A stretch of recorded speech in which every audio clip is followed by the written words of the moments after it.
À la une donc, de l'actualité, c'est le président égyptien Abdel Fattah el-Sisi qui a reçu le chef d'état-major des forces armées Imarati, le lieutenant général Hamad Mohamed Thani al-Rimissi. La rencontre s'est déroulée en présence du ministre de la Défense et de la Production militaire, le général d'armée Mohamed Zaki. Au cours de la rencontre, le président Sisi a transmis ses salutations à son frère, le président Imarati, Cheikh Mohamed Ben Zayed Al-Nahyan. Le président a d'autre part souligné les relations fatidiques reliant les deux pays qui représentent la base de la stabilité du Proche-Orient du monde arabe. De son côté, le chef d'état-major des forces armées Imarati s'est dit honoré d'avoir rencontré le président Sisi et de lui transmettre les salutations et l'appréciation de Cheikh Mohamed Ben Zayed. Il a également mis l'accent sur la profondeur des relations historiques reliant les Émirats à l'Égypte et l'attachement de son pays à renforcer la coopération stratégique bilatérale. Au cours de la rencontre, les deux côtés se sont également accordés à la coordination et la consultation dans les domaines militaires et sécuritaires. Le président Abdel Fattah el-Sisi a tenu une conférence de presse conjointe avec la présidente de la Commission européenne, Ursula von der Leyen, en visite actuelle au Caire. Le chef de l'État a déclaré que les discussions ont porté sur la coopération dans différents domaines, notamment régional et international d'intérêt commun. Ils ont également examiné les moyens de lutter contre les répercussions du changement climatique lors de la prochaine période. Un commentaire de Sarah Al-Maghrabi. Le président Abdel Fattah el-Sisi a souligné que le partenariat avec l'Union européenne est stratégique en saluant la visite actuelle de la présidente de la Commission européenne, Ursula von der Leyen, en Égypte. Cette visite intervient à la lumière des relations intensives reliant l'Égypte et l'Union européenne au milieu des crises mondiaux. Le chef de l'État a assuré que l'Égypte considère l'Union européenne comme partenaire principal, notamment à la lumière de la politique de construction et de développement réalisée par l'Égypte. Lors d'une conférence de presse conjointe avec la présidente de la Commission européenne, le président el-Sisi a déclaré que les discussions ont porté sur la coopération dans différents domaines, notamment l'énergie propre, la sécurité alimentaire et l'agriculture. Ils ont également examiné les moyens de lutter contre les répercussions du changement climatique lors de la prochaine période. Le chef de l'État a souligné qu'il a passé en revue avec la présidente de la Commission européenne la stratégie égyptienne et sur les différents dossiers régionaux, la lutte contre le terrorisme, le barrage de la Renaissance, assurant l'intérêt de l'Égypte de trouver une solution contraignante, réalisant l'intérêt de toutes les parties. Le président el-Sisi a ajouté que la crise ukrainienne, l'immigration clandestine et la crise économique mondiale ont été examinées. Pour sa part, la présidente de la Commission européenne a déclaré que les pourparlers ont été axés sur l'amélioration de la production alimentaire locale à la lumière de la crise alimentaire mondiale. Elle a ajouté que l'Union européenne fournira plus de 100 millions de dollars pour résoudre cette crise. Elle a souligné la nécessité d'élargir le volume de partenariats européens dans le domaine de l'énergie, en soulignant que l'Égypte est à la tête de ses partenaires, en particulier à la lumière de la quête de l'Égypte, de devenir un centre régional dans le domaine de l'énergie avec la disponibilité de sources d'énergie renouvelables.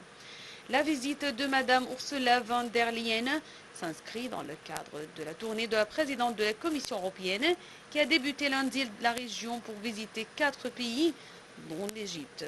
Elle doit rencontrer plusieurs hauts responsables égyptiens. Le président Abdel Fattah el-Sisi a également reçu le chef des délégations participantes aux réunions ministérielles du Forum de gaz de la Méditerranée orientale, en présence du ministre des Affaires étrangères Sameh Choukri et le ministre du Pétrole Tariq El-Molla. Le président el-Sisi a apprécié les efforts dans l'avancement des activités du Forum durant les 3 dernières années, ce qui a renforcé l'importance et le rôle du Forum pour la coopération dans le domaine de l'énergie au niveau régional et international. Le président a également souligné la capacité du Forum à jouer un rôle central au cours de la prochaine étape dans la résolution de la crise énergétique mondiale. Les chefs de délégation participantes aux réunions ministérielles du Forum du gaz ont, pour leur part, souligné l'importance stratégique de l'initiative égyptienne, louant toutefois les efforts efficaces déployés de la part de l'Égypte sous la direction du président el-Sisi pour établir un dialogue régional sur le gaz naturel. Un dialogue ouvert a eu lieu également au cours de cette réunion. Comme on a dit, le Caire a accueilli aujourd'hui la 7e réunion ministérielle du Forum du gaz de la Méditerranée orientale inauguré via visioconférence par la ministre chypriote de l'énergie et présidente de la session actuelle du forum.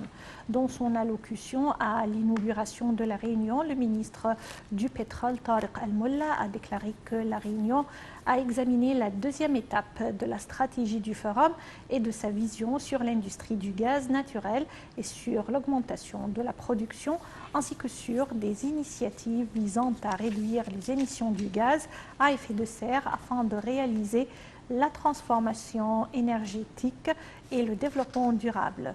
De son côté, la ministre chypriote a souligné que le forum contribue à trouver des solutions convenables pour assurer l'énergie au niveau international et régional. Elle a également affirmé que le forum jouerait un grand rôle dans le soutien et le renforcement des approvisionnements du gaz à travers les pays de passage vers le marché européen. A rappelé également que le ministre du pétrole et de la richesse minérale de l'Égypte, M. Tariq Al-Molla, la ministre israélienne de l'énergie, Karine El-Harar, et la commissaire européenne à l'énergie, Kadri Simpson, ont assisté à la signature d'un mémorandum d'entente tripartite sur la coopération dans le domaine du commerce, du transport et d'exportation du gaz naturel entre l'Égypte, Israël et l'Union européenne, sous l'égide du Forum du gaz de la Méditerranée orientale. El-Molla a expliqué que cette signature représentait une importante étape à l'organisation du forum, en plus de son rôle dans la sécurisation des approvisionnements en énergie, à la lumière des capacités disponibles de la Méditerranée orientale pour la production du gaz et pour l'exportation vers l'Europe.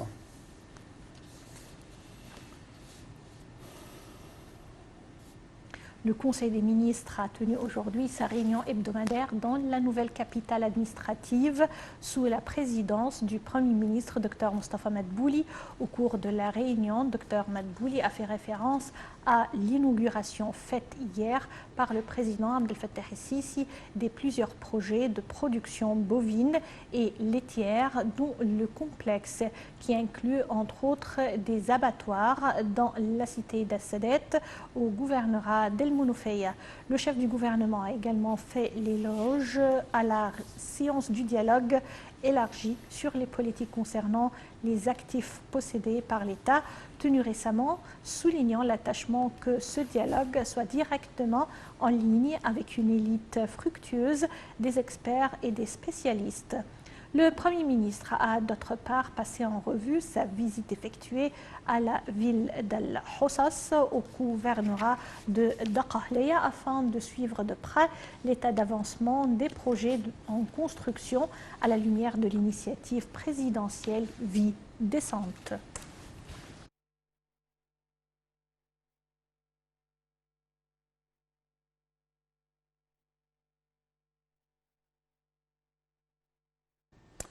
À la suite de la réunion hebdomadaire du Conseil des ministres, Dr Mostafa Madbouli a tenu une conférence de presse pour annoncer la vision de l'État pour faire également face à la crise économique mondiale actuelle, ainsi que les plans des efforts pour attirer les investissements locaux et étrangers, selon le directif du président Abdel Fattah el-Sisi. Le chef du gouvernement a ajouté que l'État fait tout son mieux pour contrôler les prix malgré la hausse mondiale des prix. Il a également affirmé que l'État avait tenu à ne pas augmenter les prix des carburants au cours de la dernière période et que l'État avait assumé une somme de 10 milliards de livres égyptiens pour couvrir les différences de prix ou les écarts de prix dans le secteur de l'électricité. Évoquant le sujet du blé, le Premier ministre a affirmé que l'Égypte possédait des réserves pour les 6 mois prochains. Dr Madbouli a également appelé les citoyens à rationaliser la consommation. Les travaux de la 8e conférence mondiale des jeunes parlementaires ont été lancés aujourd'hui à Sharm el-Sheikh sous les auspices du président Abdel Fattah el-Sisi avec la participation du président de la Chambre de députés, Dr Hanafi Gebeli. Cette conférence se tient avec la coopération de la Chambre des députés et l'Union interparlementaire. Lors de son allocution, Dr Gebeli a évoqué le dossier du changement climatique. Et à cet égard, il a affirmé que le monde doit lutter contre le phénomène du changement climatique au moment où l'Égypte se prépare à accueillir en novembre prochain à Sharm el-Sheikh la 27e session de la conférence des parties à la Convention cadre des Nations Unies sur les changements climatiques, la COP 27, et il a également évoqué la vision de l'Égypte basée sur l'autonomisation des jeunes.